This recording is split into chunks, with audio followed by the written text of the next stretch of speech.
Good morning, friends.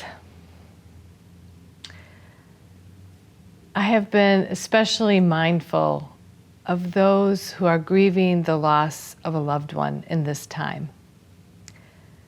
I know that COVID-19 has moved us all into a place of grief as we mourn the loss of life as we knew it, as we wonder what the future holds. But there is something especially tender in this time for those who are grieving the loss of someone they loved.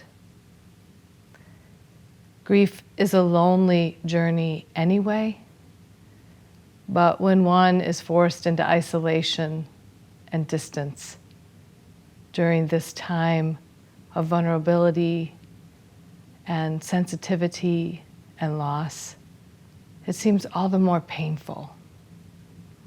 Something that has helped me on my own grief journey is an anonymous quote. Grief never ends, but it changes. It's a passage, not a place to stay. Grief is not a sign of weakness, nor a lack of faith. It is the price of love. I wish I had words to erase the pain of loss, but I do not. And I wish I could physically be with those of you who are hurting from grief this day.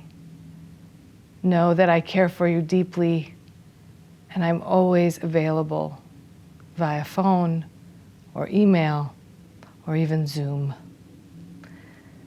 And so the best I can do this day is to share with you another's words. My favorite blessing writer, Richardson, who knows a lot about grief, writes this blessing, reminding us about how grief is with us in all of our moments. Sorry I am to say it, but it is here. Most likely you will know the rending most deeply. It will take your breath away, how the grieving waits for you in the most ordinary moments. It will wake with your waking. It will sit itself down with you at the table, inhabiting the precise shape of the emptiness across from you. It will walk down the street with you in the form of no hand reaching out to take yours. It will stand alongside you in every conversation, nearly unbearable in its silence that fairly screams.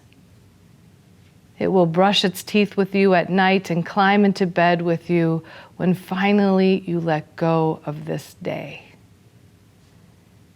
Even as it goes away with you, it will still manage to startle you with its presence, causing you to weep when you enter the empty kitchen in the morning, when you spread fresh sheets on the bed you shared, when you walk out through the door alone and pass back through it likewise.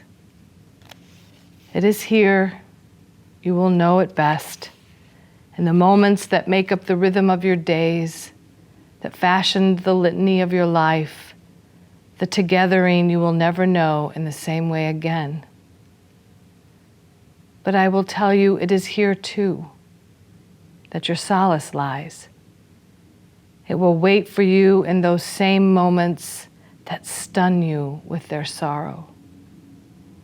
I cannot tell you how, but it will not cease to carry you in the cadence that has forever altered, but whose echo still persists with a stubbornness that will surprise you, bearing you along, breathing with you through the terrible and exquisite ordinary days.